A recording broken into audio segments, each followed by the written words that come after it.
Today, this session, we are bringing in the big guns. We are bringing in the people who've been the anchors of KM in South Africa for a very long time. As you can see on the subject of the webinar for today, a decade of impact, reflecting on KMSA's journey and shaping the future of knowledge. Today we have this session because it felt right that as we are on our way to celebrating 10 years of KMSA, we have a session with the people who were at the forefront of starting this great initiative. The people who took it upon themselves to ensure that KM in South Africa is recognized. Knowledge management is in South Africa is recognized at the global stage.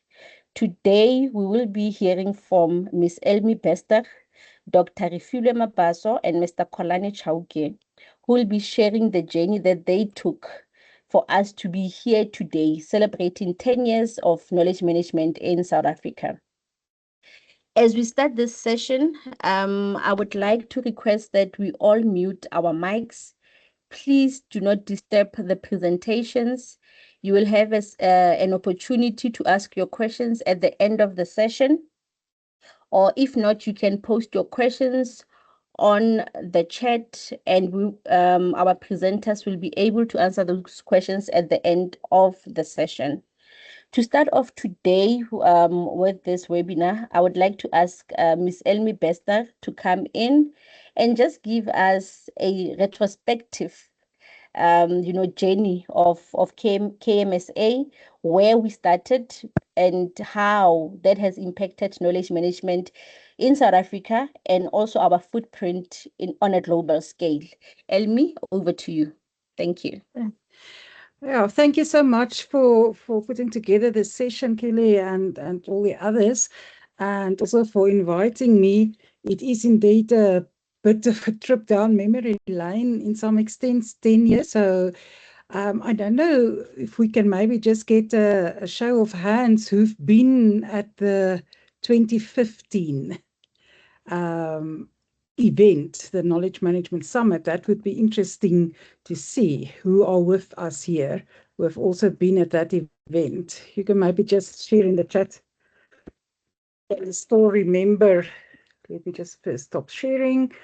Do you still remember this one? Can you see? I'm just trying to see myself. There I can go. Who can still remember this one? Okay, so in 2015, we had our first Southern African Knowledge Management Summit. And in the intro, we wrote that a summit is a gathering of people who deeply care about a topic. And a summit also refers to the highest point or the topmost levels attainable. And we've said then we care about the competitiveness of Southern Africa. We care about how knowledge management could and should contribute to build a thriving society. So that was our theme for that summit was as well, shaping minds for Africa, knowledge management as a competitive strategy. And it was at the Rode Hotel in Pretoria, near Pretoria. And yeah, I think we were between 40 to 50 attendees. So why the summit in 2015? There was a bit of a void and a bit of we dispersed for a while and everybody was doing their own thing. And there was really a desire to get together as a knowledge management community, as a knowledge management practitioner group in South Africa specifically as well. So when we started out on that, we used the life cycle, the community of practice life cycle, proposed by Etienne Wenger. So, okay, let's use our own theories as well.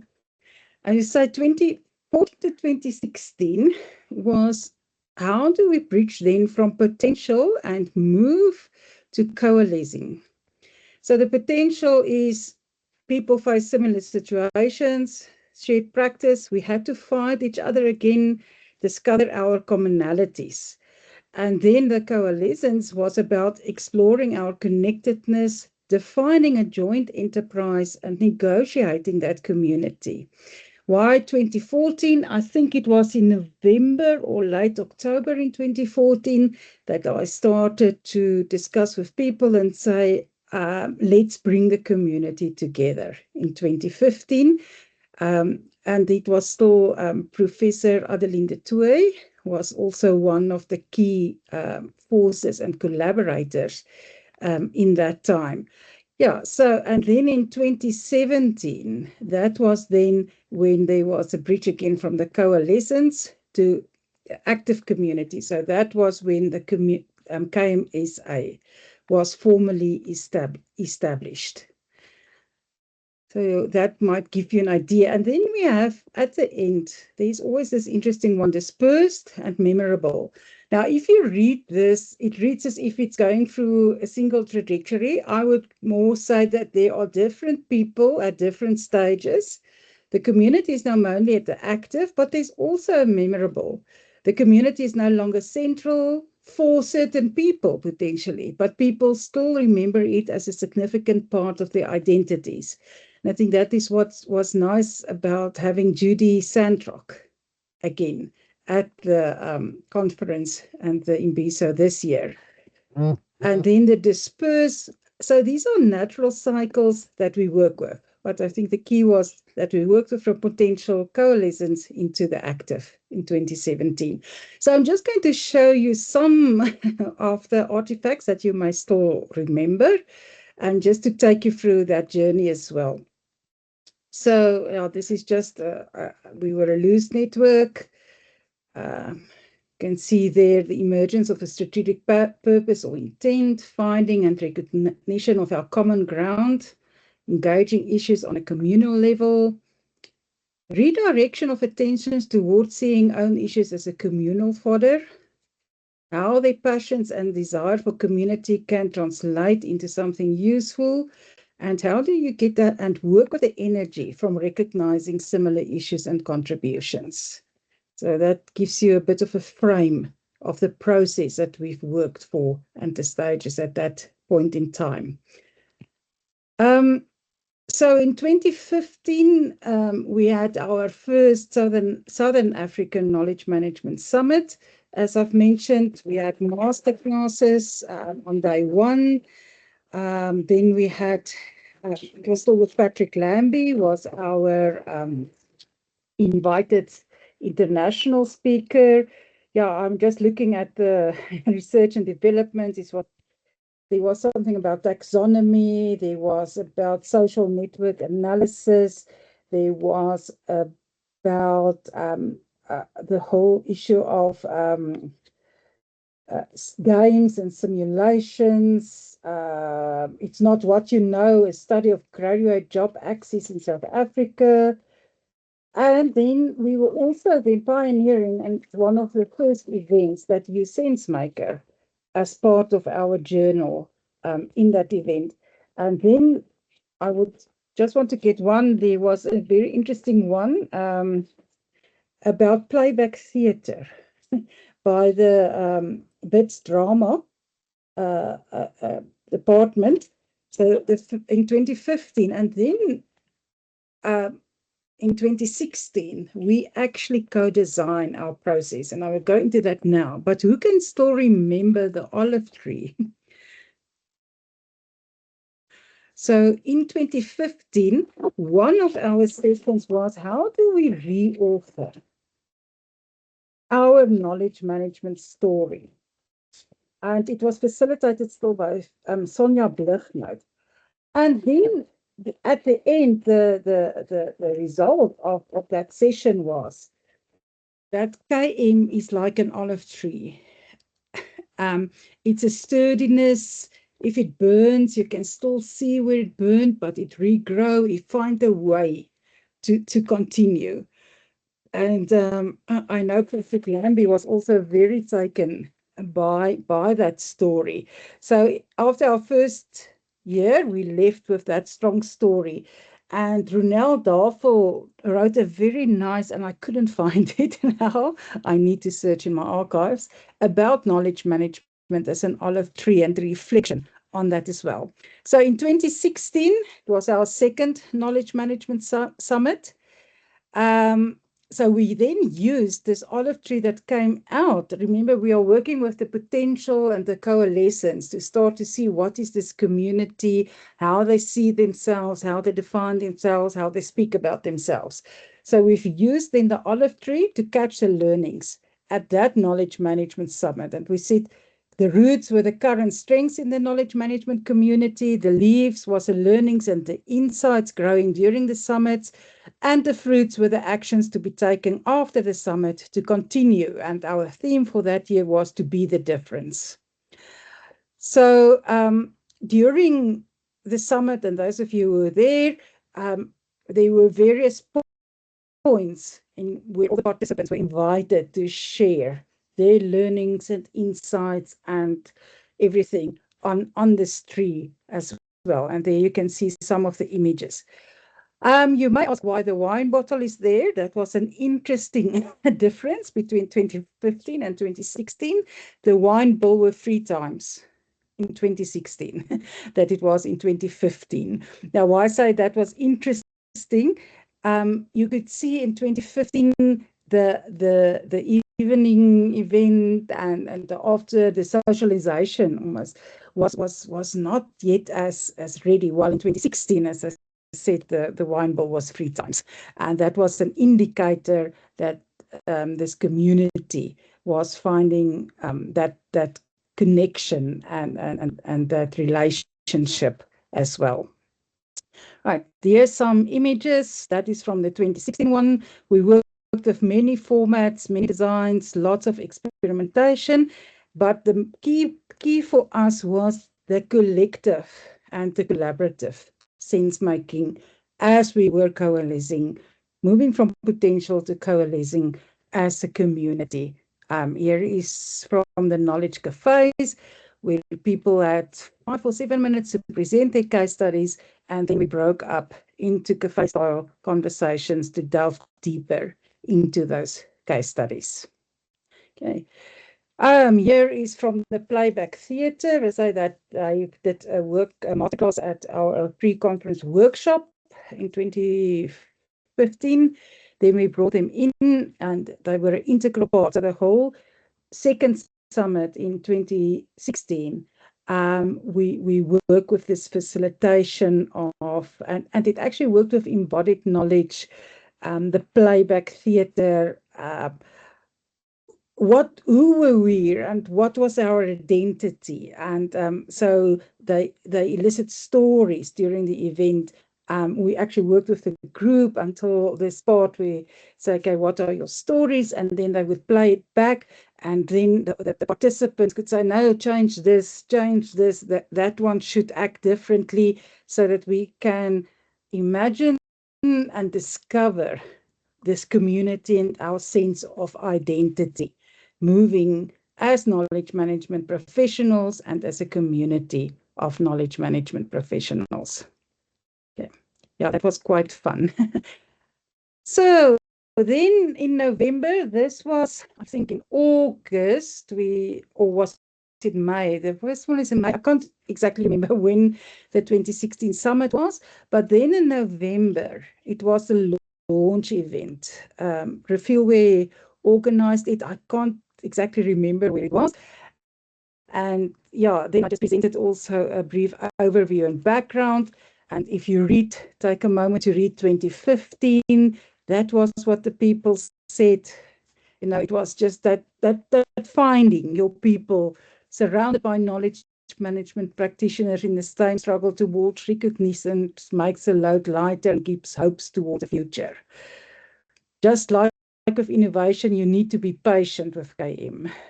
Everyone has an opinion, but no one has stories of real interventions. I can understand why KM struggles to be strategic. We're going the same route as dinosaurs. KM needs a facelift for ourselves and other stakeholders.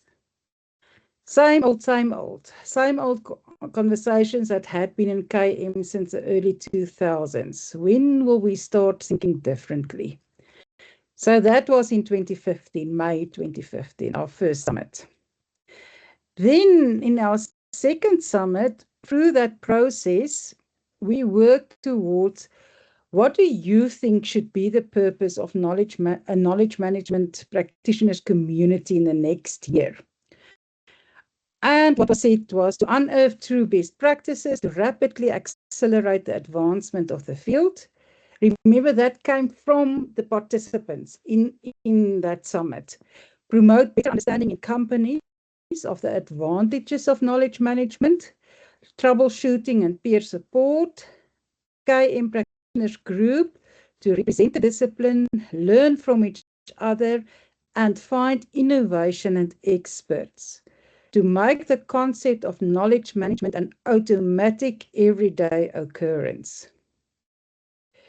And then a core team and led by Kulani and Rafilwe start to say why establishing, and this work was happening in parallel, and in parallel, Kulani, I'm not sure when did the SAPS committee start, the standards committee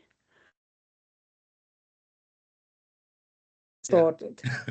At 2020, Feb 2016.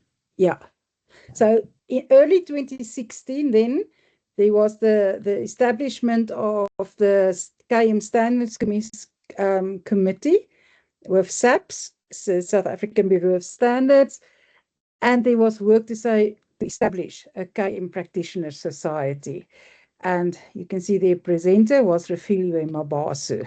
And then it was said to share a vision of the central role of KM in modern organization, to strengthen the roots of KM, boost the development of KM as a scientific discipline, to promote collaboration and effective networking amongst KM practitioners, and to promote KM by involving individuals, group companies, government, learning institutions, and to provide a reference point and a point of attraction to young KM professionals. Now, when I was also working, each of the summits had a logo, but when I was presenting about the community, it was for me a white space, blank. And you can see there was a first KM South Africa coming in November 2016. So during the summit and that process, afterwards we mapped, we coded, we mapped all, because we had we had the board, but we also had other forms of getting people's input and ideas at that point in time. And we coded then, and you can see there were 1, 2, 3, 4, 5, 6, 7, 8 points where we got people to reflect and put their perspective and thinking at that point in time together for us. I'm not going to go into all the details. But what was interesting is this orange one. So that one represents shifts in knowledge management and knowledge management professionals and in the profession. And this was at the start of the summit in 2016, start of day one. What should be the purpose for the KM community in the next year? We've asked them.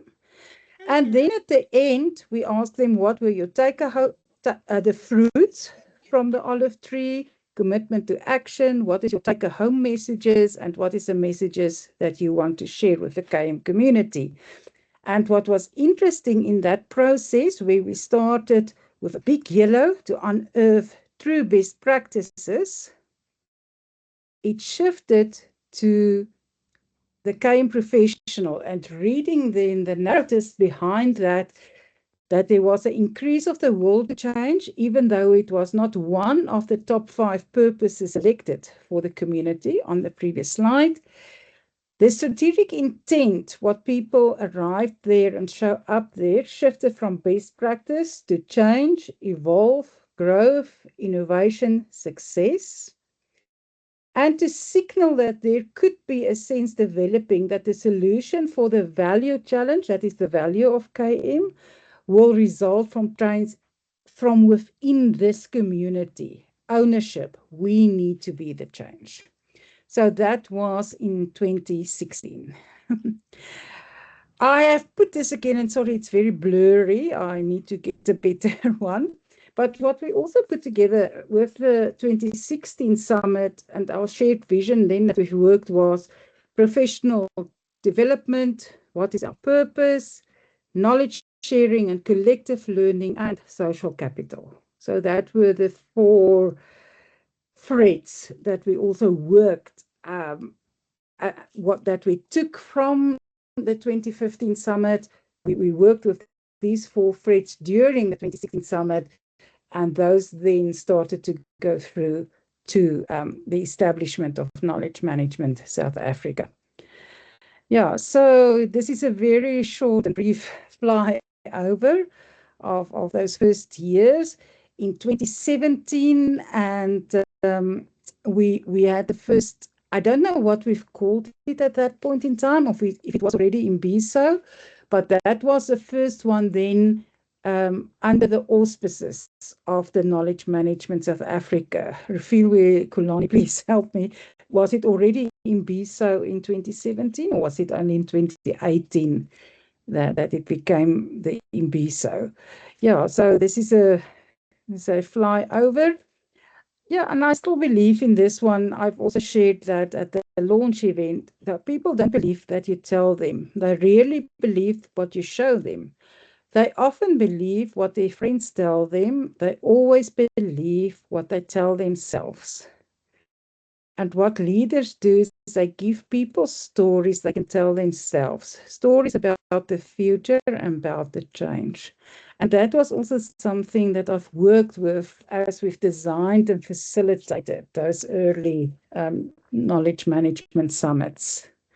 And I think still to today, that is also, we need to find our stories and to give each other the stories that we can tell ourselves about KM, about the role of KM, about us as knowledge management professionals. Yeah, and then just lastly, I thought that was also an interesting slide that I found, and maybe something that we can reflect on again as we are now 10 years since then. When we looked at the feedback, I can't remember the 2016 or 2017 one, but the themes that came out was participative safety, the shared vision. Remember, that was to find the enterprise, the coalitions, support for innovation, and then a task orientation.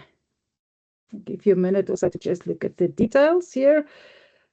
And yeah, maybe that could be something that we should reflect on again and see where are we now from 2016, 2017 into 2025. Okay. No, thank you so much, Elmi. Chantal, we've asked that the questions be reserved for until all the presentations have been made, or you can just put it on the chat for us. Thanks. Doc, I think our question from the summit has been answered. November 2016 was the first official session. Remember, it was a very lengthy discussion that we had about which is the right date. So we are safe to say that Elmi has answered that question. Colleagues, I'm happy. Elmi has given us a breakdown of everything that we needed to know. I'm just thinking that we need to document this. Like Elmi is saying, we need to do a reflective document that takes us from 2016 up to now. All the comments that were made by the members, have we achieved some of those requests that they made? Besides achieving that, what else have we, done as knowledge management professionals? Are we representing ourselves well in our organizations? Are we doing it well that our leaders are also taking us seriously? that when we say that we want to implement knowledge management, we are representing ourselves well, that they take us seriously, and we don't have to gravel for us to be recognized as the professionals that we are. And taking from that, Kolani, I'm handing over to you as the first chairperson of Knowledge Management South Africa. But before you take us through your reflections over the past 10 years and everything, can I just get a sense from you? Do you think that there is a need for us as South Africa to have a national KM policy, taking into account what we have read about Kenya, what that KM policy they've implemented since 2022, what is it doing for them as KM professionals and also as a country? Do you think that for us as South Africa, having that KM policy would elevate us as KM professionals and also elevate knowledge management in South Africa? And I see Chantel is saying that yes, we do need that policy. So over to you, Kolani. All right. No, thank you very much. May I ask you answer your question maybe towards the end of my sharing. And Okay. first of all, thank you very much to Elmi for the wonderful reminders. I felt at one point that maybe we must just call it quits, right? But thank you very much, Elmi. Indeed, when I was reflecting, I knew that somehow, because from 2015, 16, we have been, following you in your journey. And one way or another, I knew that, my reflection would somehow intersect in a way with what you're going to share. So once again, good morning, colleagues. And I see each and every one of you as knowledge leaders and builders of Africa, that the Africa that we want to see. So colleagues, 10 years ago, knowledge management in South Africa was a concept that we were struggling really to sell to the leadership of our organizations. Everybody knew that it is important, but I think to an extent it was undefined, and in our thinking around it was a bit scattered and often misunderstood. And I think some of us may argue that it is still the same today. And in many organizations, it floated between departments. So where you find that, 3 years, a knowledge management unit report to that division or to that branch. And then, when, leaders are tired of it, they shift it to another. And there was no continuity in terms of where we are placed as KMS. It was often treated as a nice to have, not a must have. So I think we had to rethink a bit in terms of how do we want to see, how do we envision knowledge management in South Africa specifically? And, I'm reminded that, Steve Jobs will always say, design is not what it looks like, and it's not what it feels like. Design is how it works. So we knew KMSA had to work, not as a silo, but as a strategic capability, something that fuels innovation, something that fuels quality and resilience. Because we knew at that point that, we are not taking serious. So we asked ourselves, what if KM wasn't just a tool that can be used, but more of a movement? So at the time, our goals was clear. For me, as a former chairperson and also I know deputy chair at the point of time, Dr. Rafila will agree. Our mission was very bold, but simple. We wanted to make KM visible. We wanted to make KM valuable. We wanted it to be vital in different organizations, the way we work. We really wanted to align KM in South Africa with the global standards like the ISO 9001, which was published in 2015. And we also, and we're lucky that, also subsequent to that, the ISO 30401 was published. We also wanted to unite KM practitioners across sectors into a professional body that fosters collaboration and excellence and underline excellence. Because, we wanted to see ourselves to be seen at the level of your accountants and engineers. And that's how we see ourselves, that, there will be a time when a project will not proceed if a knowledge manager is not in the room. That's how we see ourselves, how serious we see ourselves. We wanted to position KM as a mission critical capability in organization, a driver of service delivery, a driver of transformation, and a driver of institutional memory. We wanted to connect South Africa to the global KM community, ensuring that our voices as South Africans, South Africans, shape the future of knowledge management in the globe. So we saw a gap and we built a bridge, and that bridge became KMSA. And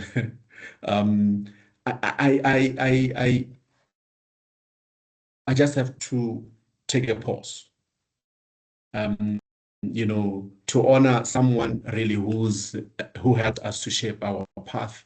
And I think Elmi, we will be forever indebted to you, because when I started talking to Elmi, I had a sense that she's almost running at a loss. Elmi, I'm sorry, but I saw you investing more time and resources into the project. But your passion carried us all, because of you have laid a very solid foundation in which we are of our existence today, so to speak. So Elmi colleagues, she didn't just see KM, she saw its future. And I think when she pitched the Southern African KM Summit, it was a bold vision for regional convergence. While many of us felt South Africa needed to first build its own foundation, Elmi was already thinking continental. She was ahead of our time, I must say, and we knew that what she is about is big. In 2017, after all that, what Elmi has shared, Elmi, we met at the National Research Foundation when we had a KM study, and that's where Dr. Mabaso summarized the discussion in the way that she did in that slide that you shared. But I remember, and I have to name drop, Professor Daisy Slimatsila was the one who hosted us at NRF, and we were supported by David Williams of the Australian KM professional body, and I understand that he has been the president for the past 23 years, and still going. And unfortunately, when we wanted to connect David to the through the NRF infrastructure, something happened. And in the middle of the session, we had to all walk across the road to the Department of Science and Technology. Then I think now it's known as the Department of Science and Information and Innovation, rather. And then we were hosted by, Gidi, I forgot the surname, but Gidi hosted us there at the Department of Science and Innovation. And we had a very,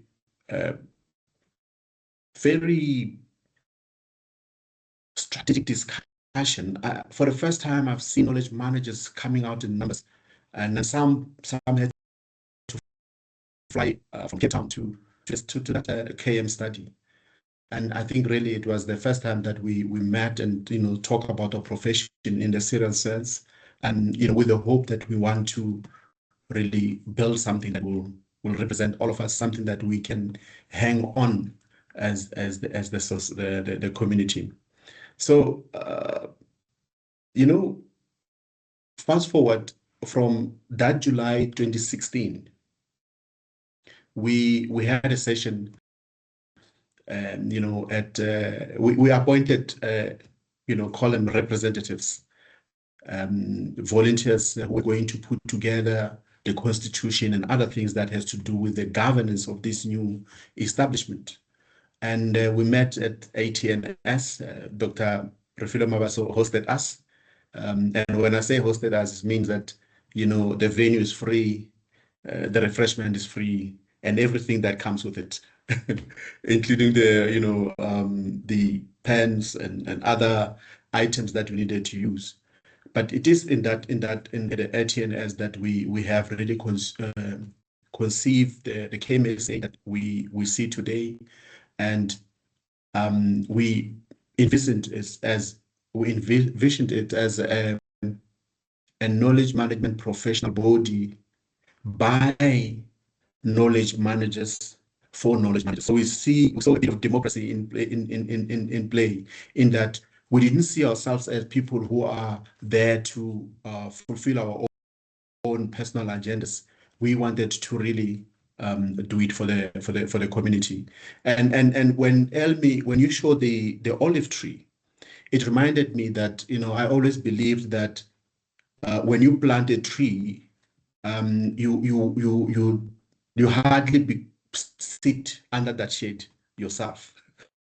By the time the tree is big enough, you are no longer around.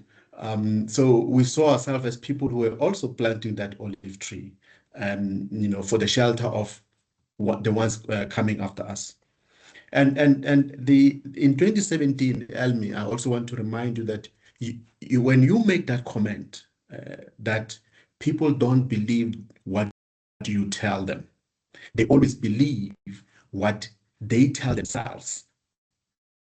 That is still echoed in my mind, and I'm glad that you shared that slide.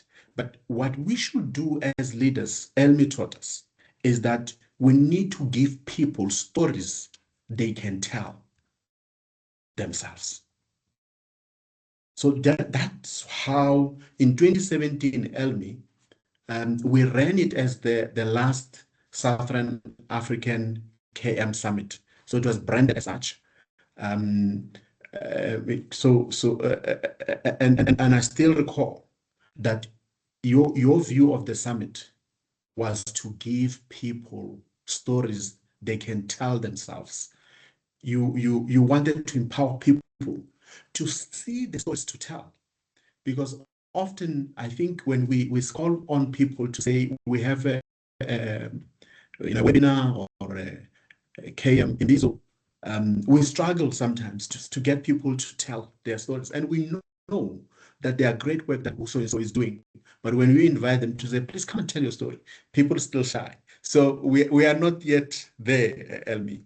So Elmi's session, in that session, you use the olive tree, as I've shared, as a metaphor, just to remind us that care must be rooted, it must be resilient, it must be ready to grow.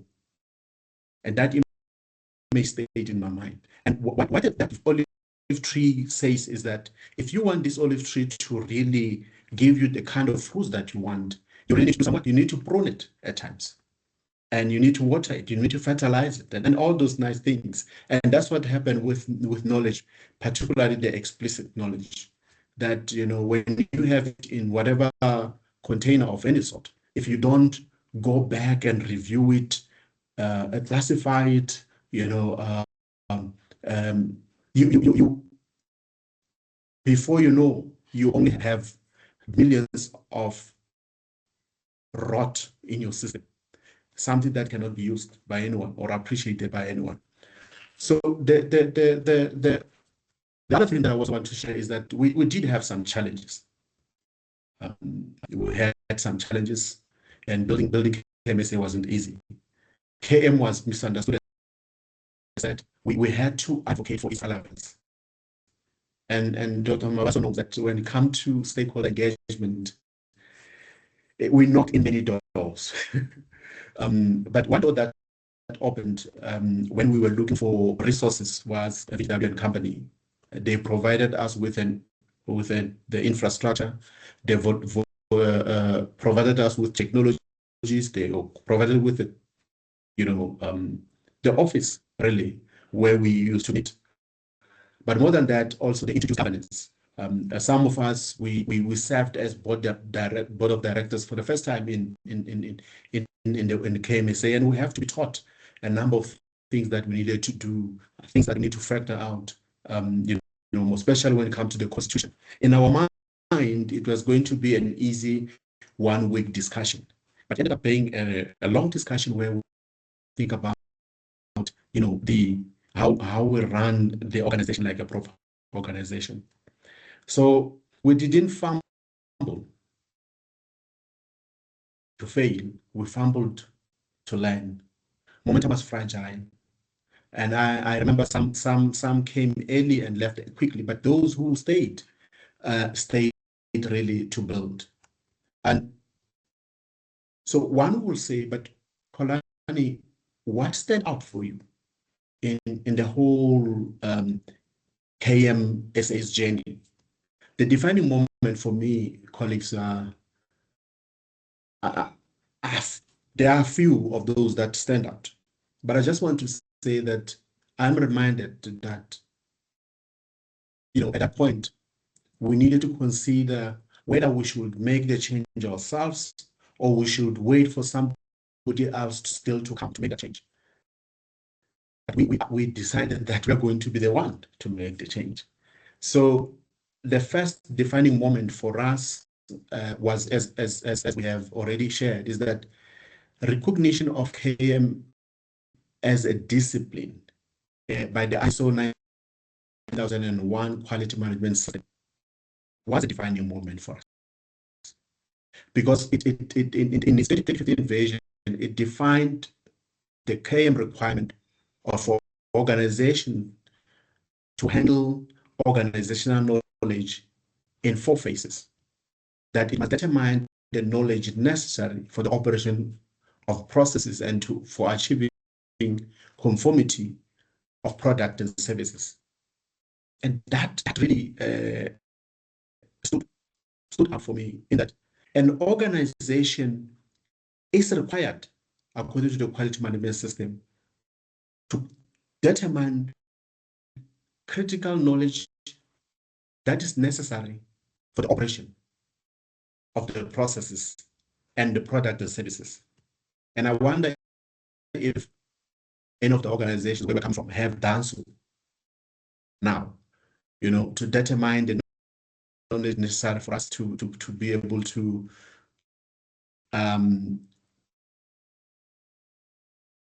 process, our knowledge as far as the product and service that we produce. And I think the most important word there is that conformity.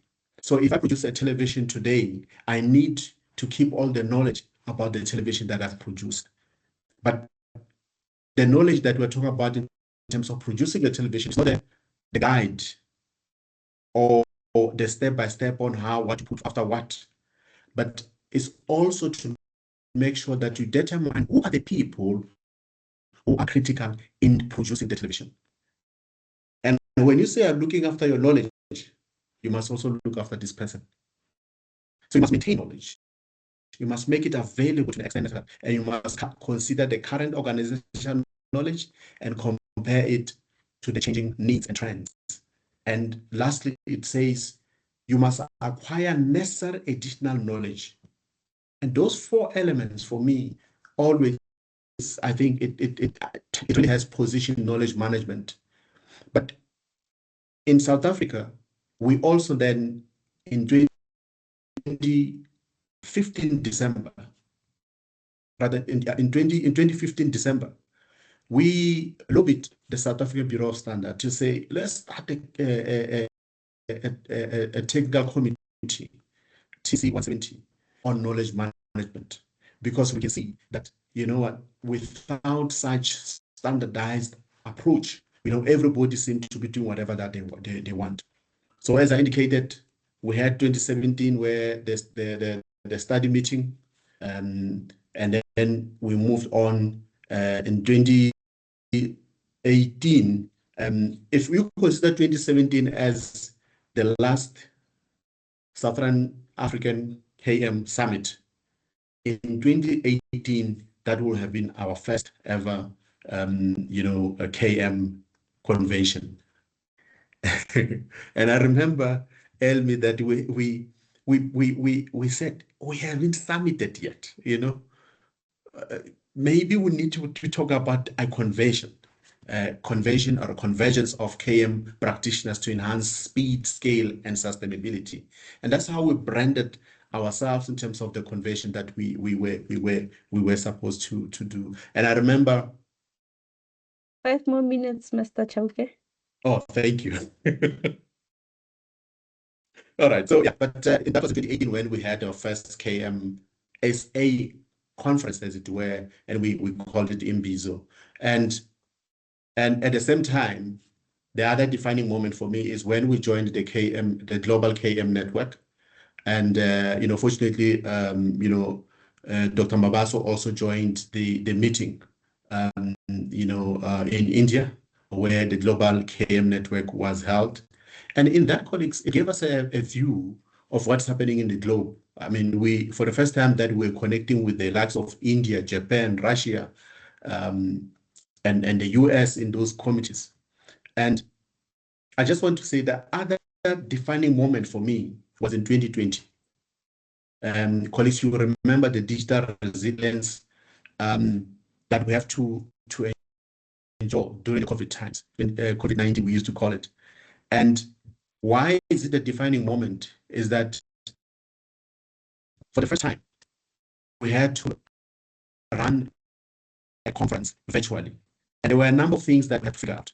The first thing that we needed to figure out was whether or not we're going to, what are we going to use? What platform are we going to use? I remember we were arguing whether Zoom is better and stuff like that.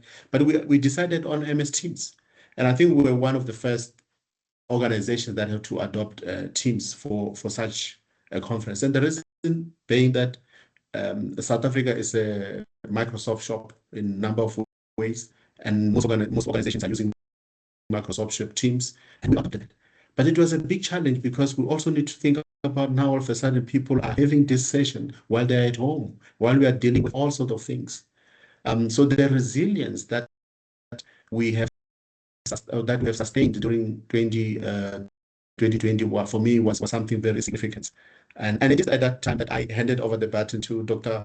Mabaso.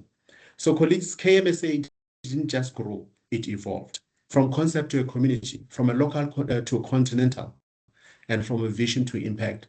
And now the baton is, I would say, in your hands. Let's continue to build.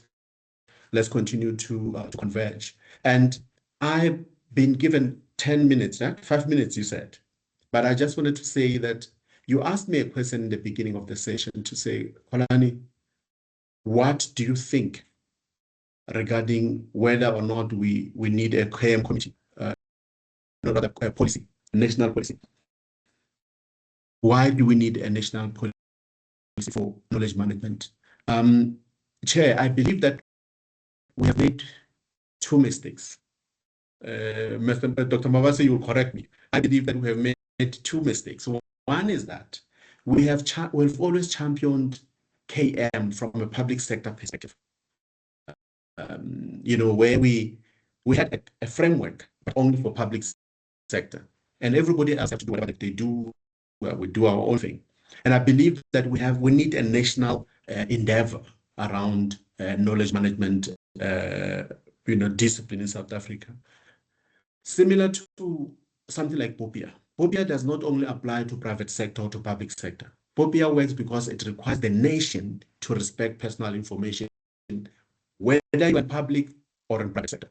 Mistake number 2 that we have made in these past 10 years, and maybe it's a lessons learned, is that we have always defined KM as an end on itself. So we talk about knowledge management, we're talking, and I believe that we're talking to ourselves, because we're talking about how can we improve on knowledge management as a discipline. But maybe what we need to be thinking is, what does this knowledge management do? Which is to start promoting knowledge management as a service to the people we serve. Because when we start seeing other people as clients of ours from a knowledge management perspective, then whatever that we do it for them. We're not doing it for ourselves. So knowledge, to me, should serve people, because knowledge is not just information, it is a public asset. When shared with purpose, it empowers citizens, it strengthens institutions, it drives inclusive development. It aims to transform how South Africa captures, shares, and apply knowledge across government, civil society, communities. By aligning knowledge services with national priorities, we will ensure that decisions are informed, service delivery is responsive, and innovation is inclusive. So why a national policy? We needed to elevate knowledge as a strategic enabler of national development and not merely a technical or compliance function. We need to bridge the gap between explicit and tacit knowledge. I talked about POPIA, and then if you look at what the Auditor General looks for, they are looking for a physical evidence. But we know that a lot of information sits in people's head. We know today that we have Magandla Commission where everybody's talking about what they know and things that are not necessarily written. And there's a lot of knowledge that leaked. And that knowledge, you cannot monitor it. POPIA says personal information, but there is security. And then where do you deal with those kind of things? The people have the knowledge. Some people who have the knowledge are suppressed. And that's where I think knowledge management need to come in. We need more policy than ever before. And lastly, I believe that we needed to align knowledge practices with national priority, enabling, as I said, that decisions are taken in a way. So maybe let me just say that where do we think that this thing will work? As an example, for example, the issues around accountability, when accountability of knowledge management in an organization remain a big issue. How we determine the knowledge retention and loss remain an issue. The lack of integration between different departments and different organizations at a sectoral level. For example, we're now dealing with state security and social justice, the justice sector, which is the judges, the police, and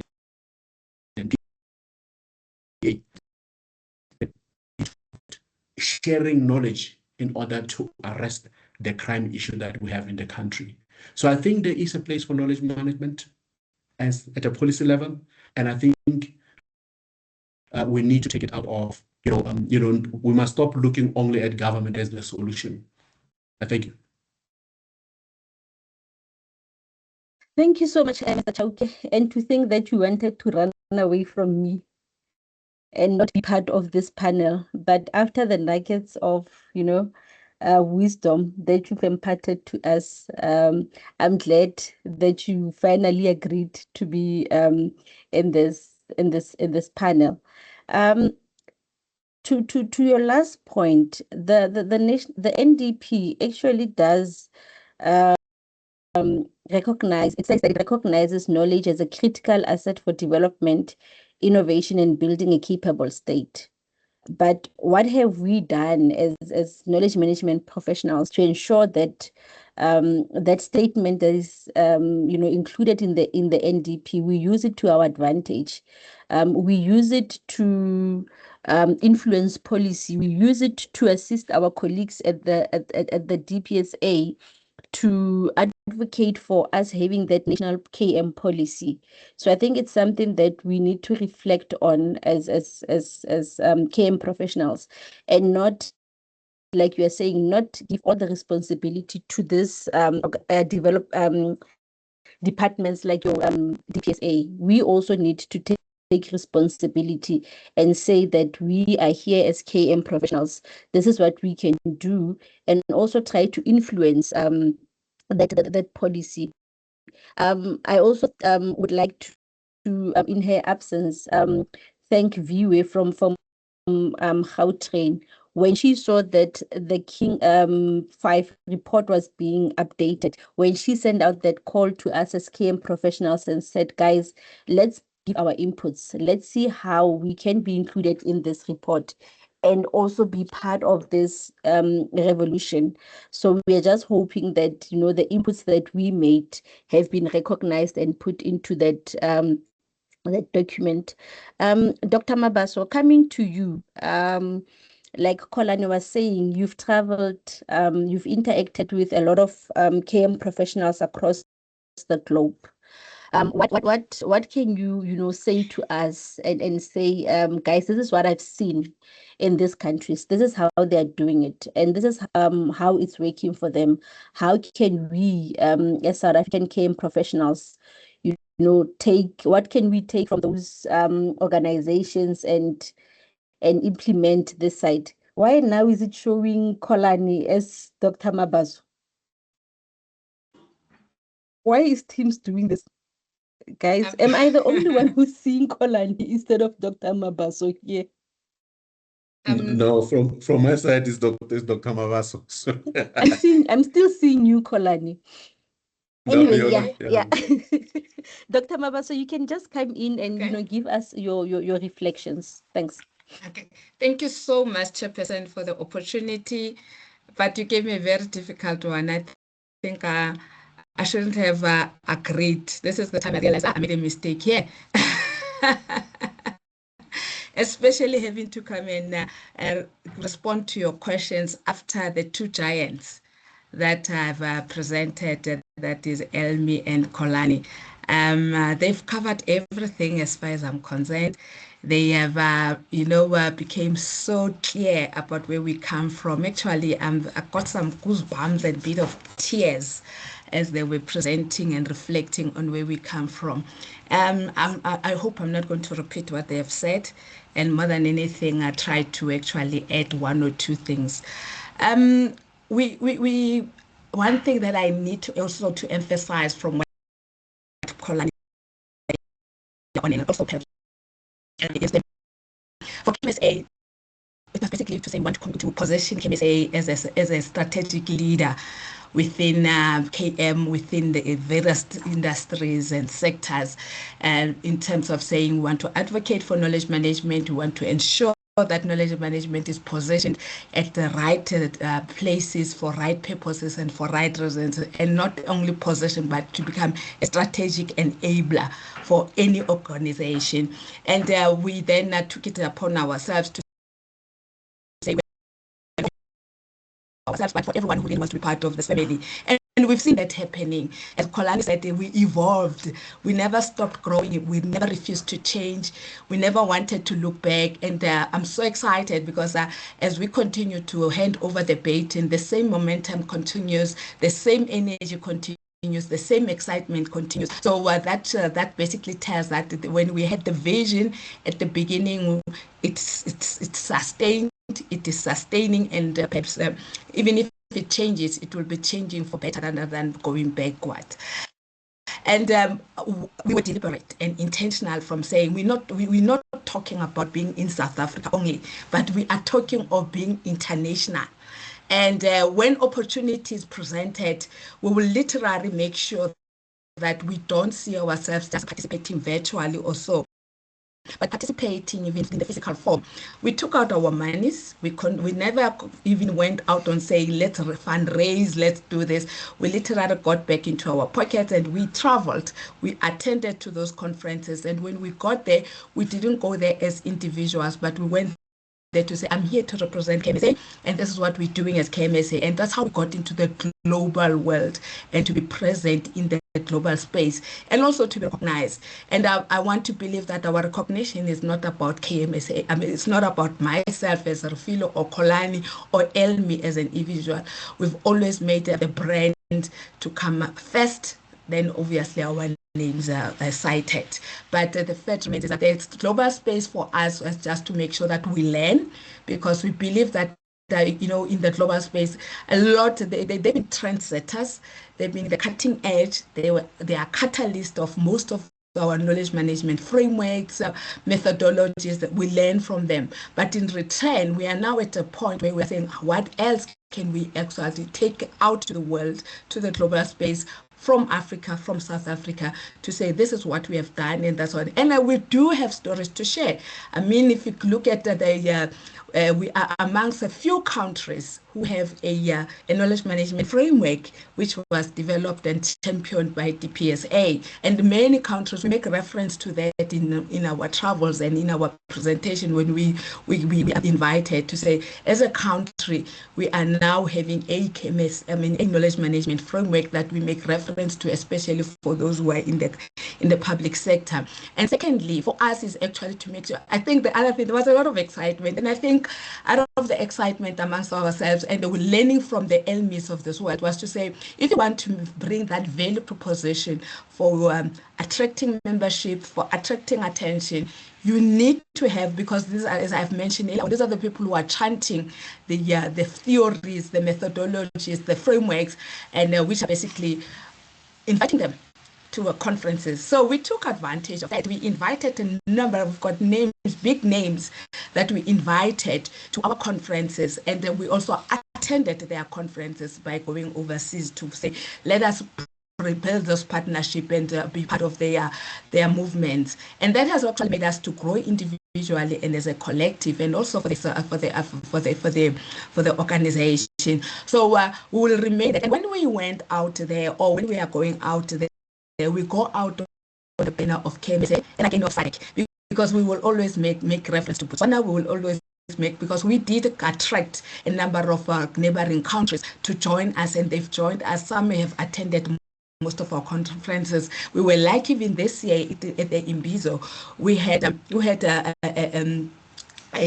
some colleagues coming from Kenya who joined the conference. We always had colleagues coming from Botswana, Zimbabwe, and so on. So we go to the international conferences wearing different banners, specifically, obviously, starting with KMSA, taking it to the level of saying we representing the SADC region, and also as mentioned, in most cases we are even getting to a point of saying confidently, so we are representing the continent at large.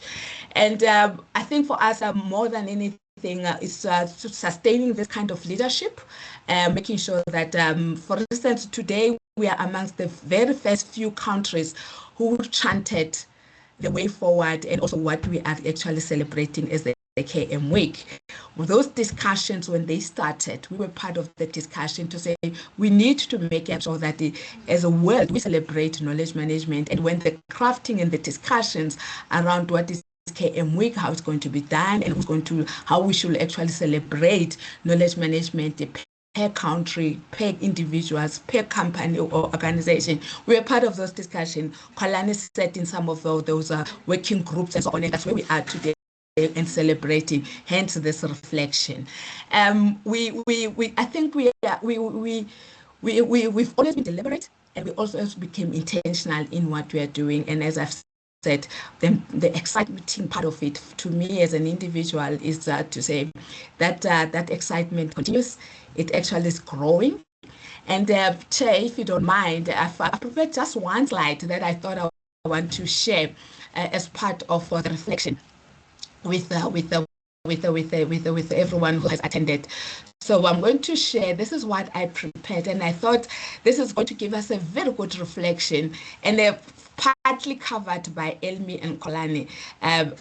This morning, I quickly went to the secretariat to say, please give me the statistics. Where have we been and what have we? If you look at where we're coming from as KMSA, this is very exciting to say. You look at 2018 as the conferences that we've hosted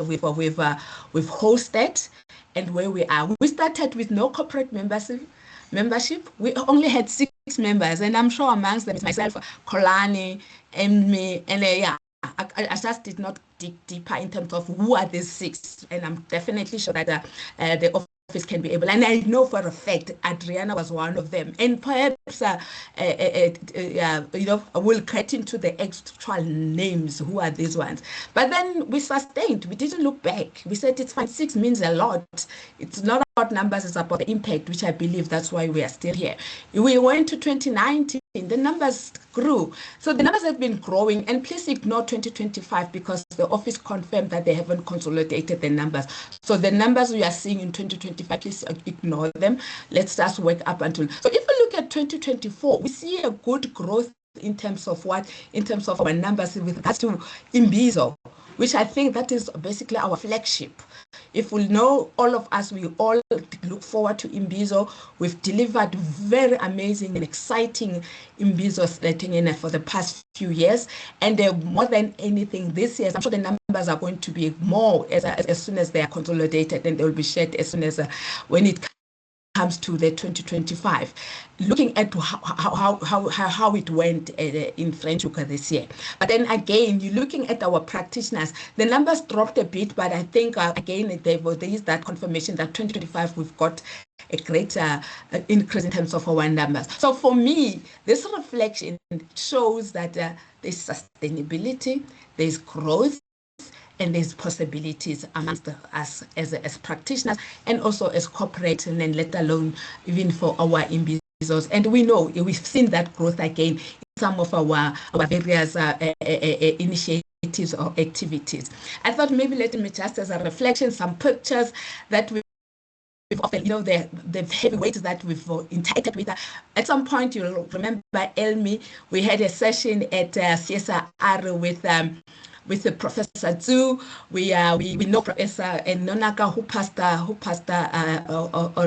who I think sometime early this year, who was our main kind of a person that we've always looked back to in terms of his theories, in terms of us implementing knowledge management. Some interactions, you'll see the pictures. We've been involved in the micro from the international point of view, and we're hoping we bring it back home in South Africa.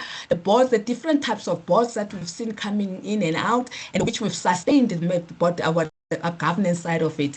But to me, one of the questions that you've asked, Chairperson, to maybe for me to prepare, I'm going to stop sharing, was the question of you as an individual, what makes you excited when you reflect? And I think I want to believe that, and especially in the early years when we started, after what Elmi has painted and Colin has painted, was as soon as we were sure, and after a year, because we took a year to do a study about whether we really need KMSA, do we really have to go this route?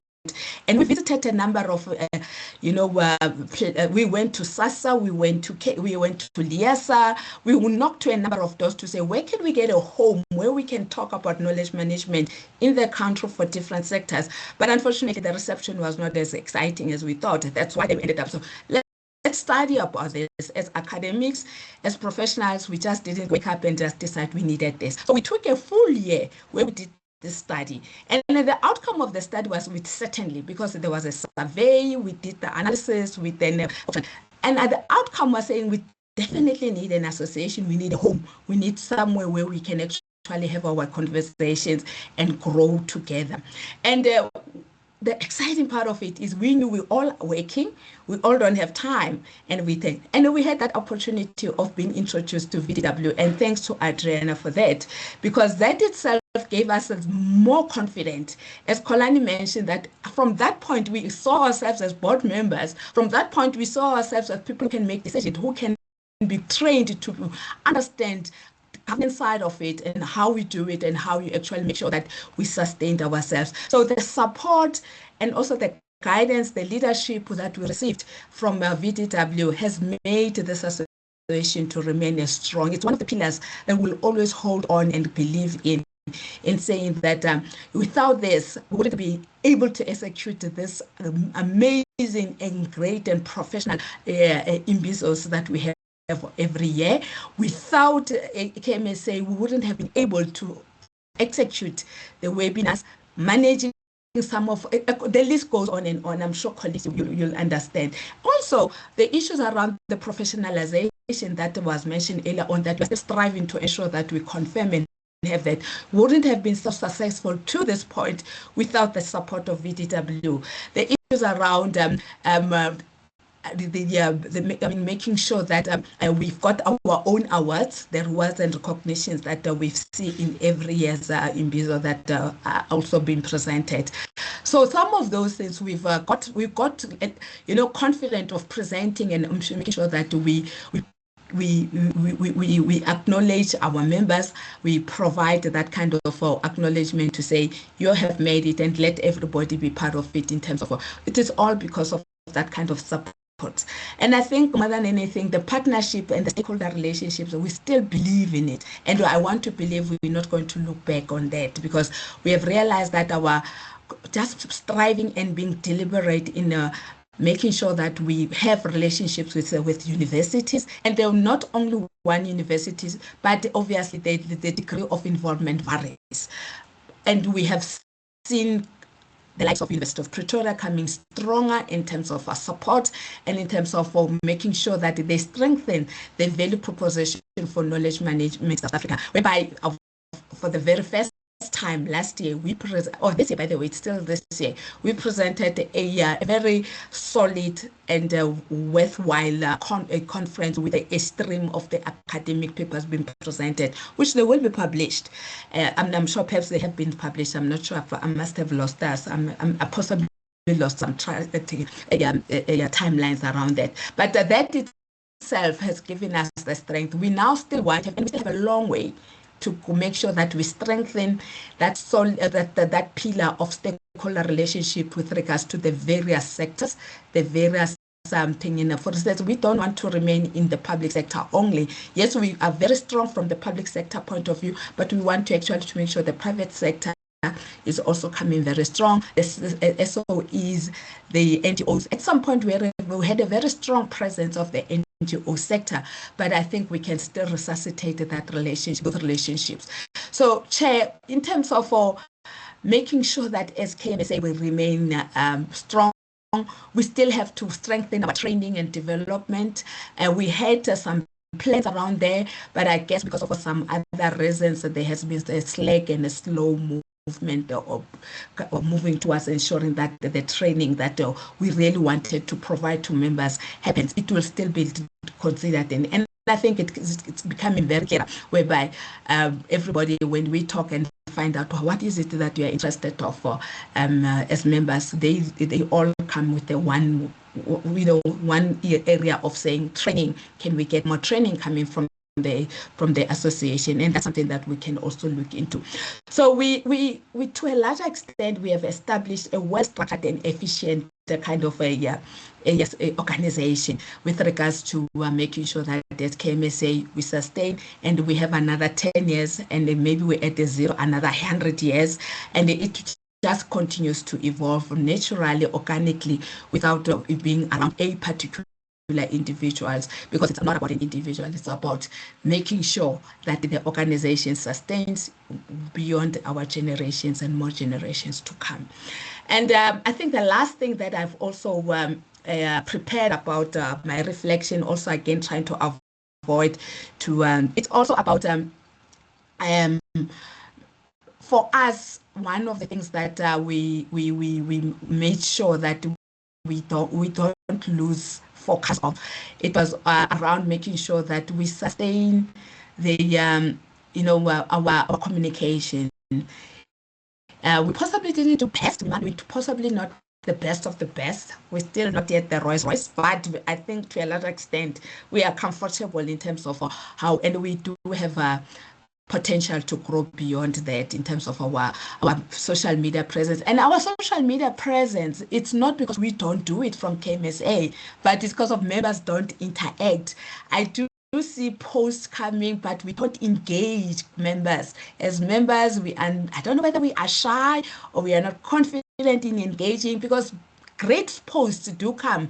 The chairperson, even on our WhatsApp, there will be some kind of a post, but we don't engage. We don't give our, I don't know whether we don't give it time for that, but I think we need to now start creating that kind of collaboration amongst ourselves to say, as we get into the social media space, which we really have to, we now grow under our presence by making sure that members get active. That's something that personally I think we should look forward to, making sure that, and also one thing that we did well was to make sure that when it's a topical issue, we either have a webinar or we make sure that it forms part of the Imbizo. I remember when in the early 2000 around 2019, 20, there were issues around AI and so on. As KMSA, we were amongst the very first few who wrote. We had Professor Smart, who actually wrote some articles around that, the big data issues. We had a blog. We had a number of discussions around what is this AI. So hence, somebody asked me at the conference, you didn't have much to say about AI. And it was very difficult to say, by the way, we've started those discussions just when AI was sort of topical. So we've been in the cutting edge. We've been the catalyst of whatever topic that we hear about.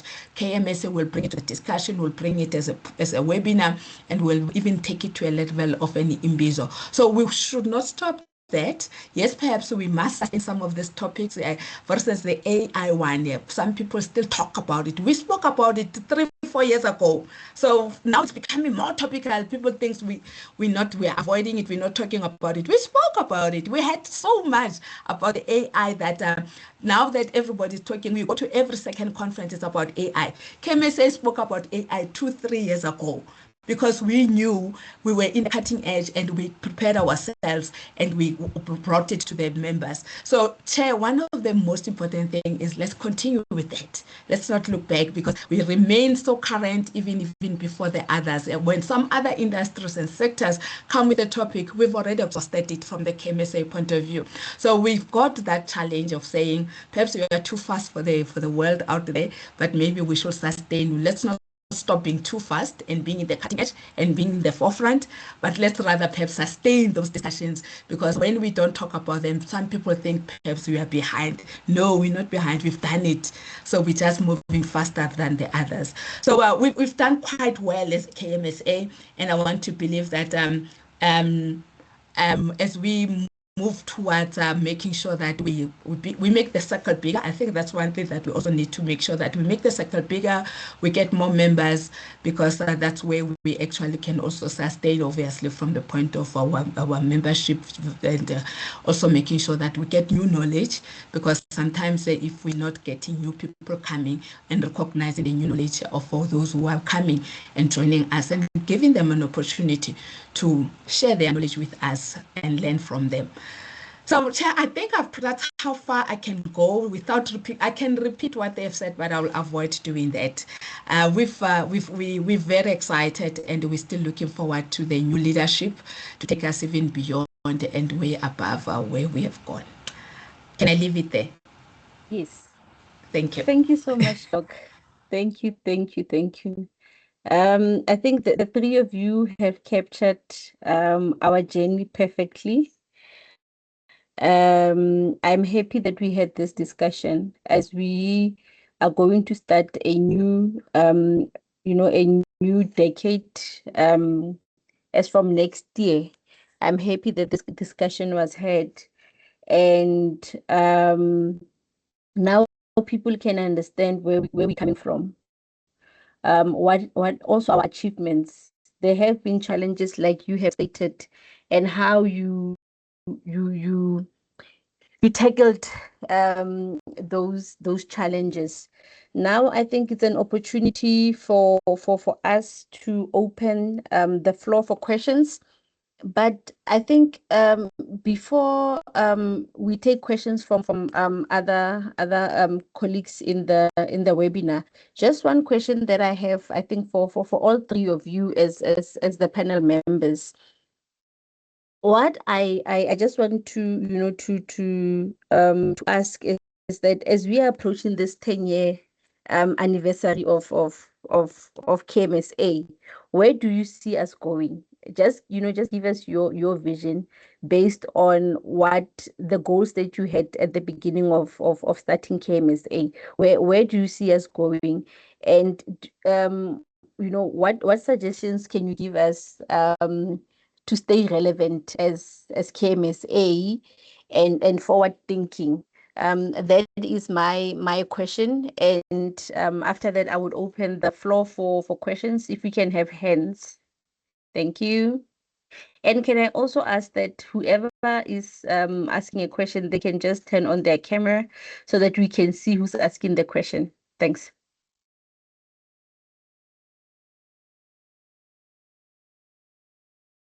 Maybe I shall take it, Chair, if you don't mind. Okay. Yes. For me, KMSA's future lies on remaining current, remaining relevant, and making sure that we as KMSA, we sustain even the old members. We've seen in my analysis, we've lost a number of members, and for some reasons. But if we can actually start focusing on ensuring that as KMSA, we remain as a center of excellence for knowledge management, leadership, learning, and innovation. And obviously, broaden it as a scope, not only being South Africa, but being, sort of either the SADC region, or even we become bold and say in Africa. So the sooner we move towards making sure that we professionalize, we get the professionalization strengthened and being over us, the better. And let's not forget to say that we also strengthen the national ecosystem. That is very important. I like the question you asked Kolani, and I think he answered it brilliantly about the policy. So that for me will actually strengthen our value proposition as much as we especially for some of us who are coming from the public sector, we always hold on the standard, and we also hold on the framework as our value proposition. But I think we now have to be bold, go national. We need a national policy, as mentioned. I'm not going to repeat what Kolani said. I think he covered it quite very well.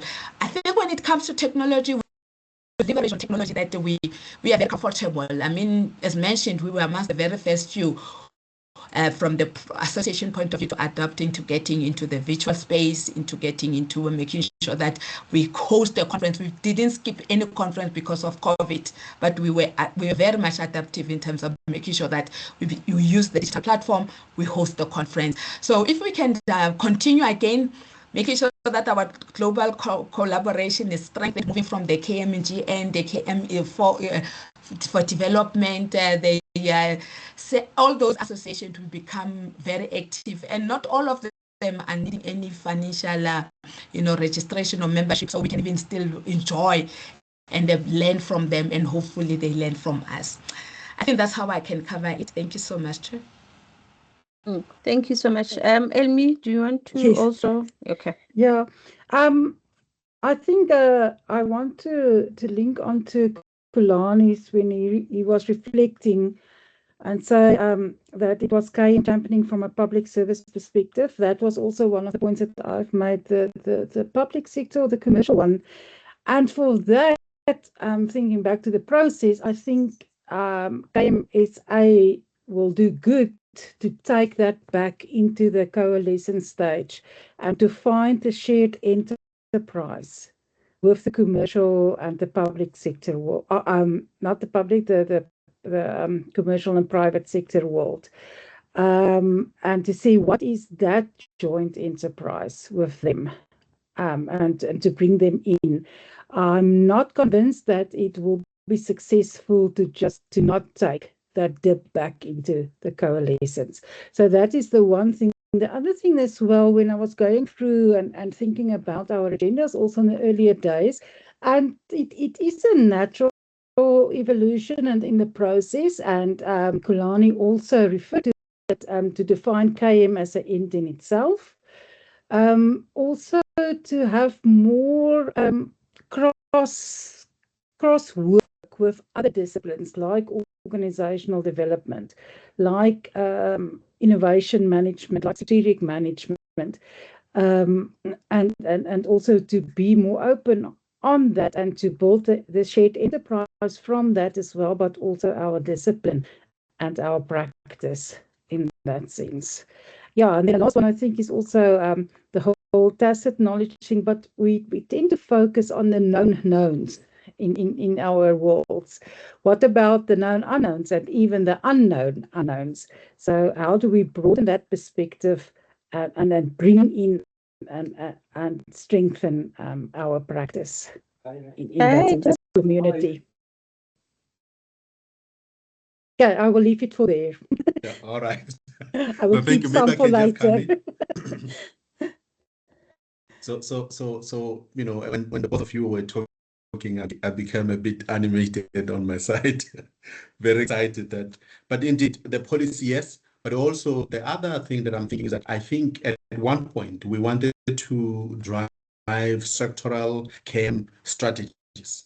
So what I mean by that is that, you know, maybe as a sector, the integration point is looking at knowledge management endeavors in the country at a sectoral level, meaning that we know that part of the security cluster, there's a large group of security companies who are working in the space. So the intersection is there, where the South African police do not reach or can't reach the security guards or the security firms are able to reach. So that's the intersection there. So if we were to work out what sort of knowledge can happen in that at the sectoral level, you already have a value proposition. Know that the endeavor that we're proposing from a policy perspective should not only be led by government and also should not be funded by government alone, because of once we start sharing, then it becomes easier for the sector. And if you look at the electricity, we talk about renewable energies, our ESCOM and other, you know, be it solar generating plant or hydro generating plant, if there is a collaboration in terms of knowledge sharing in the space, that's what we should be pushing for, so at a sectoral level. So that's one point. The other point is, I think for me, and colleagues who have worked with me closely knows that I'm very passionate about professionalizing KM, meaning that we ought to carry some kind of a designation that says, this one is new in KM. This one has been in KM for a while. This one, you can take him and give him a national project, he will run it. So we need to have that kind of, you know, designation similar to what you will see in the accounting space or in the engineering space, as I said in the beginning. So that to me is very important. And the professionalization also says that we need also to have a standard in terms of, you know, what is covered in the curriculum of one doing in a knowledge management degree. Are we looking at knowledge as a science, or, you know, which should be studied to the same level as data science, to the same level as information science, to the same level as library science? And I believe that we need to think about knowledge as a science, because, you know, when you get deep to the tacit knowledge, as Elmi has said, then you will see that, you know, at times we are scratching the surface. We are not getting deep into what knowledge in its totality is about. And I think it's that tacit knowledge that we are struggling with, you know, to an extent that we are losing, you know, a lot of it, you know, and some people are exploiting it in a way that does not favor or serve the country. The last thing that I wanted to point out is that I think it's very important that we need to really go back to the basics.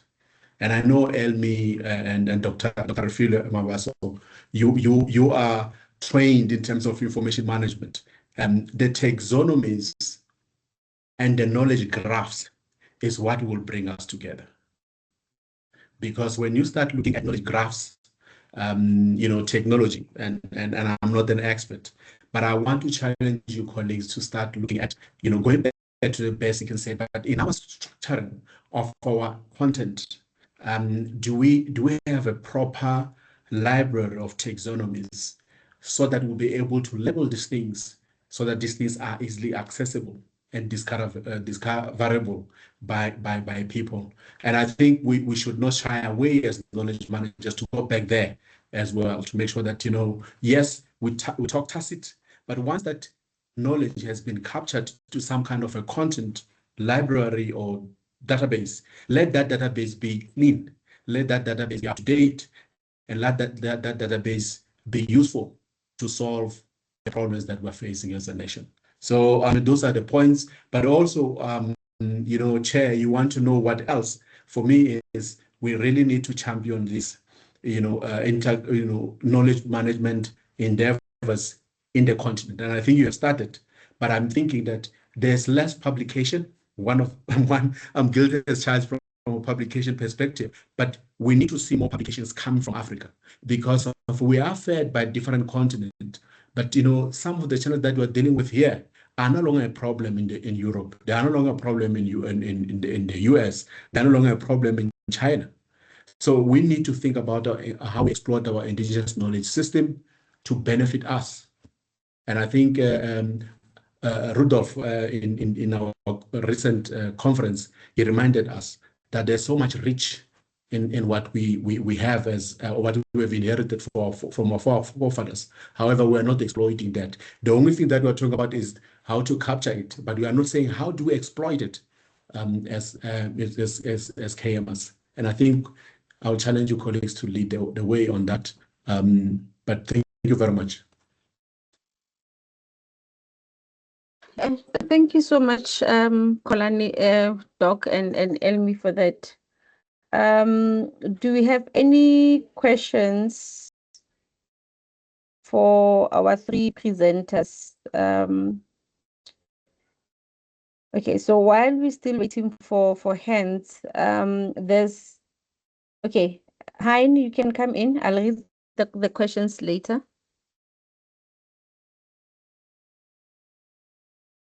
So good morning, everybody. I thought, let me, while Elmi showed some memorabilia, some of the old guys might remember this. I still have it because I know this is the 2015 conference bag we received, and I still have it. I recently discovered it again when I was cleaning office. And yeah, I just wanted to share that, and also thank you for the panel for this very insightful memory lane for all our, I would say, golden oldies on the game space. So thank you very much for that. I don't really have a question. I just wanted to share my piece of 2015 memorabilia. Thank you.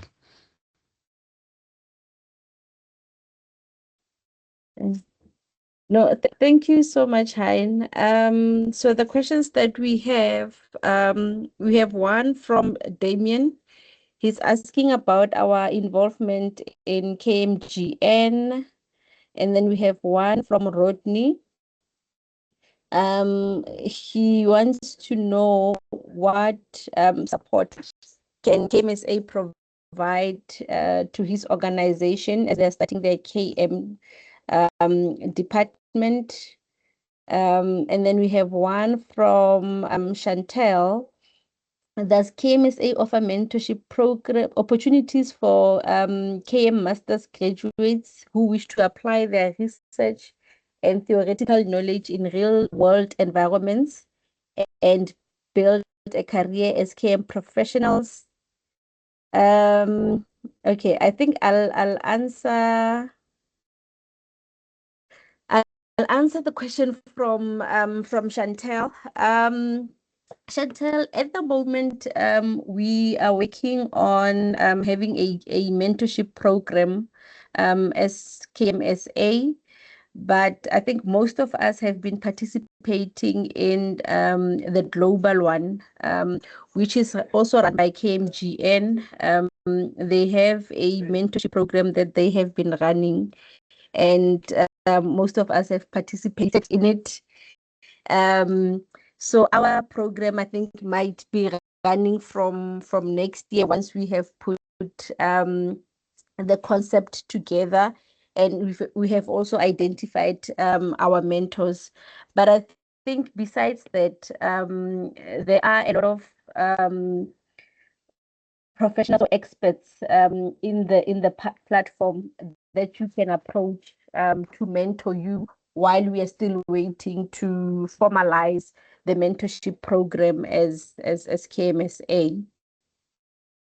And then also coming to Rodney, I think that goes for your question as well. I think you can approach any of our experts in the room and ask them for that support when you start this journey of implementing KM in your organization. As an association, we do not have that platform, but I think our members would be willing to assist you because most of them have gone through that journey. They implemented KM from the initial stage in their different organizations, so they would have that experience, and they would, I know they would be willing and happy to assist you with that. What I can advise is that you can send us an email at the VDW office, and we can talk to the members and see who is willing to sponsor you with that assistance as you take this journey of implementing knowledge management in your organization. Same goes for you, Chantel. Send us an email, and then we will help you with identifying a mentor for you. I know our members, they're always willing to help. So that's that. Um, for the KMGN1, can I throw Dr. Mabaso and Kolani into the ocean and ask them to swim and answer Damien on this one? Damien wants to know what is our involvement at Knowledge Management Global Network. Thanks. I'll give it to Dr. Mabaso this one. Go ahead, ma'am. Oh, okay. I thought you were taking it. Okay. Thank you, Damien. Our involvement at the moment, since its inception, because we are amongst the founders of KMGN as South Africa. We are representing the country, and first, I think it started with Kolani as he was the chairperson of the board, and obviously as he moved out to his tenure coming to an end, I then became a member, a board member, and naturally the current chairperson has to move in as a board member. So anyone who becomes the chairperson of the board automatically becomes the board member. However, our involvement is not only at the board level. We can anyone can be a member. It's not restricted. They've got various task teams. You can join any of the interested in terms of your areas of interest based on the number of task teams that they have, and you can be involved as a member. But in terms of board involvement, it's at the moment for us as a country, we are represented by the chairperson. I think if Kolani doesn't mind, can add again on what I've just said. I think I've just painted a high-level picture of our involvement, but again, he's been very much active in some of those task teams. Over to you, Kolani. No, thank you, Dr. Mabaso. So I think one of the things that I want to add is that you are the regional representative, right? So Africa, the Africa region, you are the lead in terms of the KMGN for the African region. So that's one thing that we need to acknowledge. Thank you, Dr. Mabaso. The other thing is that, colleagues, you appreciate that we have the ISO standards. Now, the ISO standards talks about what is required for you to meet the standard, but it does not define the tools and that you need to develop or to implement knowledge management. So the KMGN has, for the past 6 years or so, been unpacking the ISO 30401 and develop tools to implement it. And that's one. The other thing is, the KMGN also offers training to all member states. And then when you join, so for example, for non-member states, they will be charged $200. But if you are coming from a member state like ourselves, you pay only $100, which is a huge benefit for our members. And I think maybe Dr. Mawazo, we might need to package it into some kind of an infographics that we can share with the members so that they know what is available. But we also have, I think there's a website where all this information is, and we'll post it here so that anyone present will then, follow if they haven't heard of it. Thank you very much.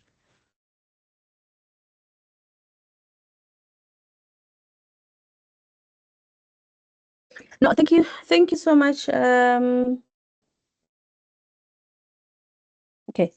Chantel, I think Kolani just said he will share the website, or you can just visit the Knowledge Management Global Network website, and all that information that he was discussing can be found on that website that they have. Also, if you want to with us, all the information is also on the KMSA website. What you don't find, Aileen just posted our the email address for KMSA that you can send your questions to, and we will respond to them from that side. If I can just see, do we have more questions, or can we just do a wrap up of the meeting?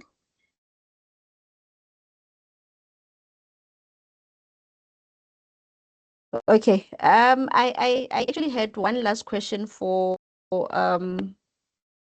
our panel members. I just want Elmi, Doc, and Kolani just to provide, advice for our young KM professionals.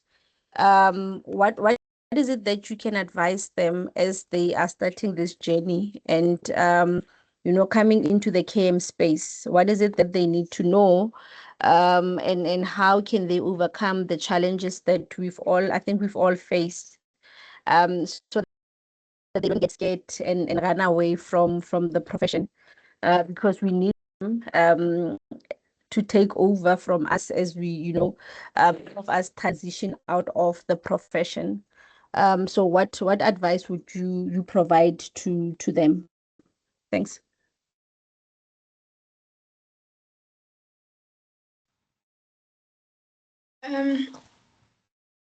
It's a good question, and always very important that we share our wisdom with regards to, because we were young at some point, and I think we got into the KM space still fuzzy, still a little bit unsure. As you mentioned, Chair, that myself and perhaps with Kolani and Elmi, we're coming back. Our background, I'm a librarian, coming from that background, but fell in love with knowledge management, then totally went all out to make sure that I understand and actually get into advocating about it.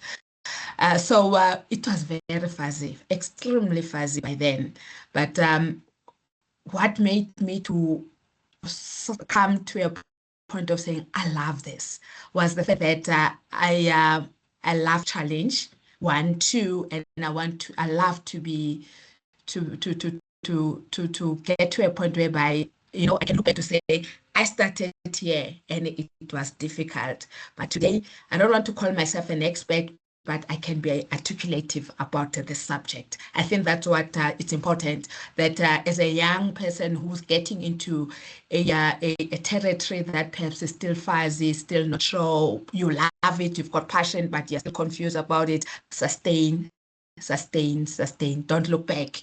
And it will obviously be challenging. It will obviously give you some kind of uncertainty. But if you continue to be consistent and being deliberate. 2, get a mentor.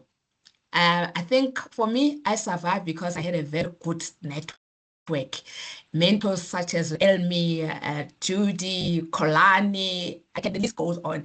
And your mentor is not necessarily someone who's older than you, even your peer. I mean, Kolani is younger than me, but he was my mentor because I will look at it from the point of say his area of specialization is this one and he loves it and he talks out of passion. So I took him, I held his hand, I made sure that I learned from him. So that's also very important that mentorship or a mentor is not necessarily an elderly person.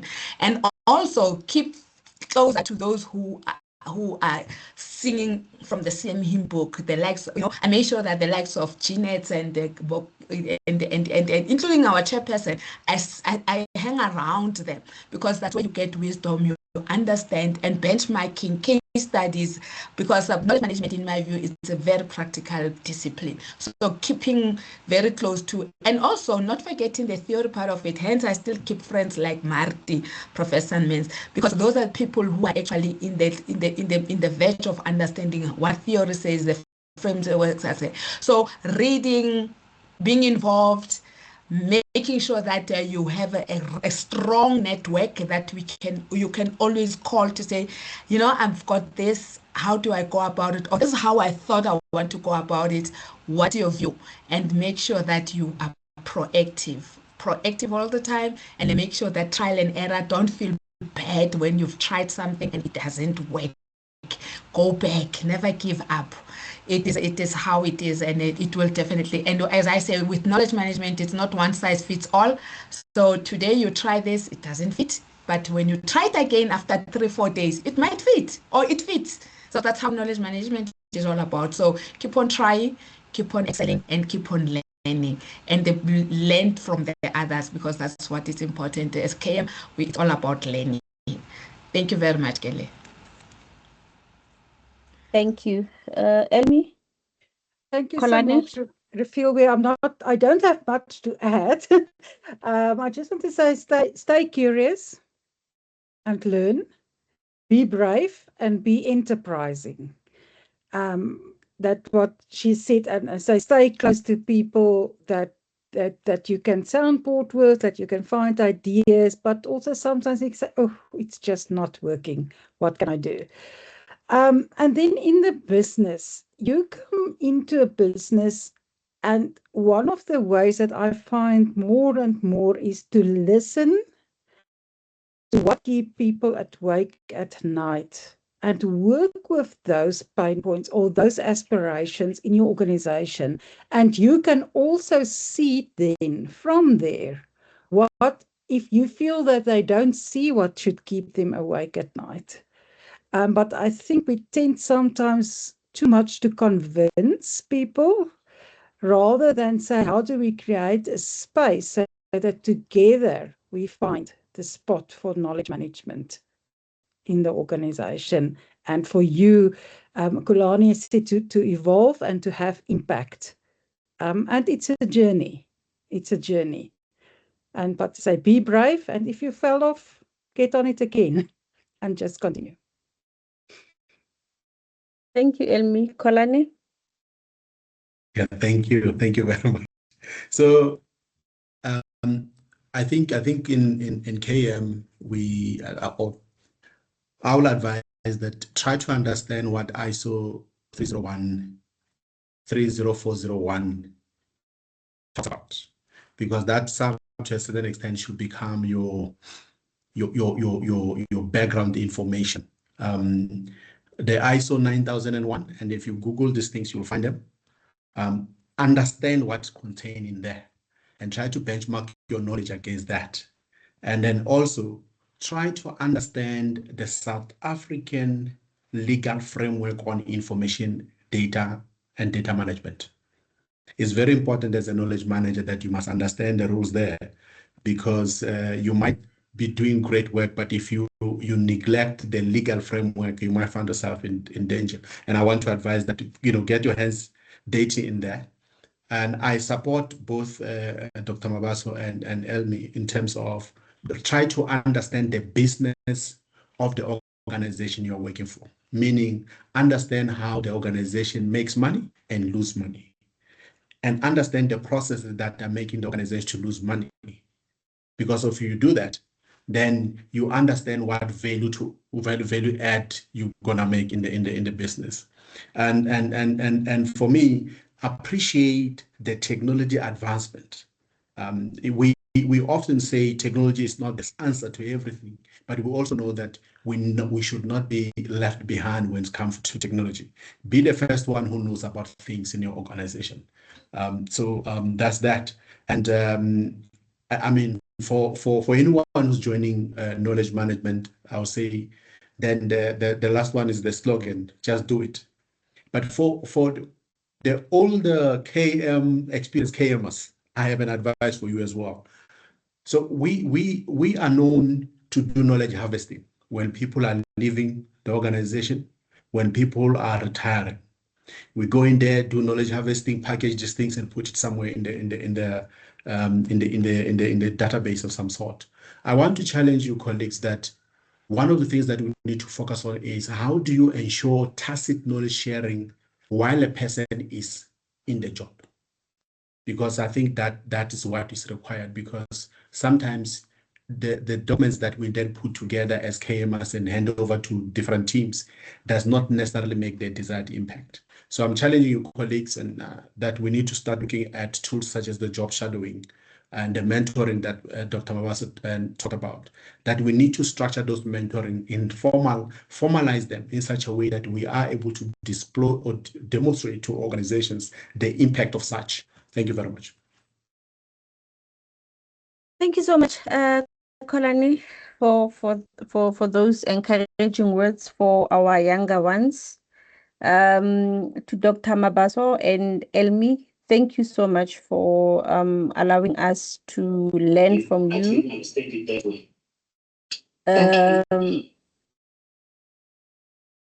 Sorry about that. For affording us that opportunity to learn from you, to see where this all started. Oh, Chantal, you wanted to ask a question? Okay, you can come in. Okay, good day. Thank you for allowing me to ask my question. I'm very nervous, but I'm just trying to take the advice of Elmi to be brave.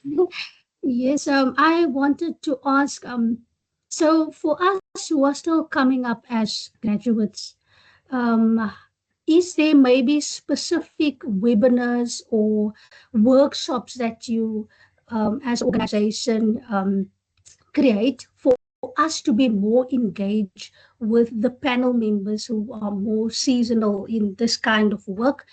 And then also for us to understand, like, because the organization has done amazing things over this 10 years. So for us to understand the whole structure and different departments, and where we will fit in to be able to connect with the right people, and also in terms of building partnerships with universities and bring that to the classroom, to integrate the research as well within the curriculum and so forth. So I have a lot of questions, but let me just start there. Is there maybe specific tailor-made workshops or webinars where we can engage with the panel to ask more questions in depth?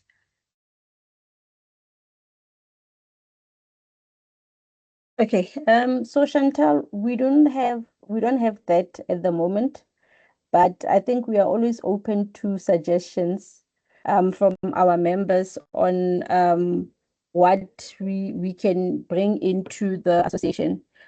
But I see Kolani wants to get in. Kolani? No, thank you. So I just wanted to say that indeed, is it Chantal, right? Chantal, yes. We don't Yes. have, but nothing says we cannot. Mm. But as the chairperson has indicated, we want to reflect on it and then see if we can assist going forward. But it will help if we can have, so there are two options that I'm proposing, Chair. you still discuss with the team, but one is that maybe like the mentoring option that we said we're gonna look at that could benefit Chantel, but also maybe going forward we may maybe decide to have some kind of block sessions on different things that maybe could benefit the likes of Chantel and anyone who's starting in the KM. But we will need to reflect on it and see how it's gonna play out. But it's a very good idea that you are suggesting, Chantal. But definitely, I would love to see how one can help. But yeah, we will be guided in terms of how it's gonna play out in terms of the platform and stuff like that. But that's an opportunity for us to really bring on board, people who might have maybe little background in KM, but at the same time, we for that to happen, we need to make sure that we have volunteers who can then support that program. Thank you. But it's a good idea. Thank you. Dr. Mabaso? Yes, thank you so much. It is so, I don't know how to put it, but man, I can feel Sister that she is so desperate. She really wants a mentor. She really wants somebody to hold her. And I can associate with that feeling, because I think at some point of as a young KM professional, I felt exactly like you, Sister. So please don't be afraid. Hold on what Elmi said, be bold.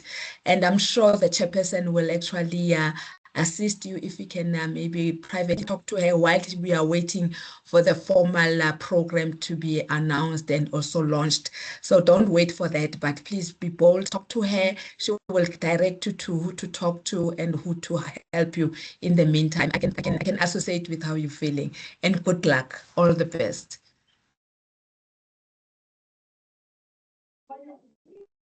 Thank you so much, Doc Kolani. Chantel, like I said to you, our members are always willing to help.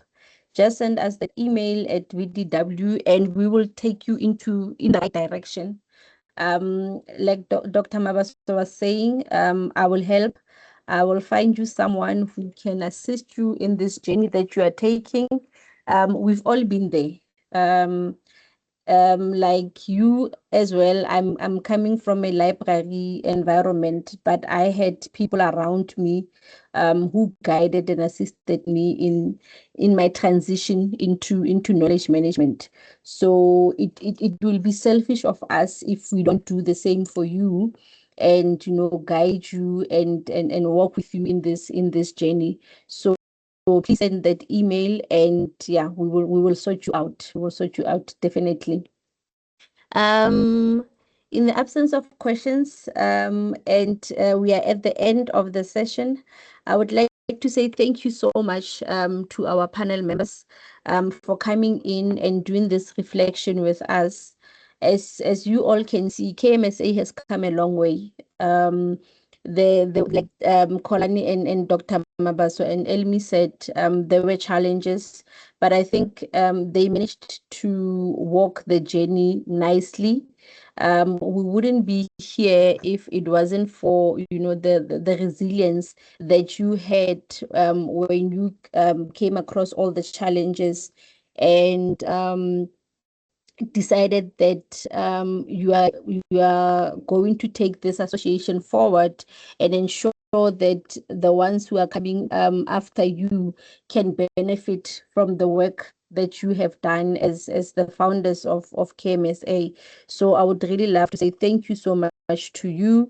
And thank you so much for guiding us as the younger ones who came in after you into this field of knowledge management, for the guidance and for going with us in this journey. So I would like to say thank you all for attending. There will be I think this is the only session that we have organized as KMSA for this week, but we have other colleagues who are hosting different sessions that you can join. I've just put a link on there. This is for South Africa. And we also have the KMGN calendar also that has a lot of events that are happening across the globe that you can also attend and support and see, learn from the others how they're doing it, what have they achieved in terms of knowledge management implementation in their respective organizations. Mr. Chauke and myself are planning a hackathon. I think we will update you once we have had our meeting and discussed it and come up with a date, because the discussion that we had was that we have a lot of issues that we need to discuss as KM professionals in South Africa, in SADC and in Africa.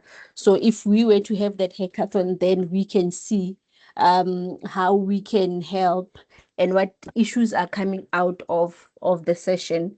So that is something that we are going to plan, and we will share the information once we have sat down and discussed it. If we can do it, Kolani, before the end of the year, so that as we go to the next conference in August, then we can give feedback on what we came across at when we did the hackathon. And also, I think a big thank you to those who took their time to respond to the questionnaire that we sent through previously, to get your inputs about the work that we are doing as KMSA. We really appreciate it. That will guide the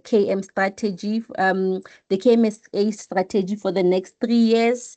And that will be presented at our AGM in November.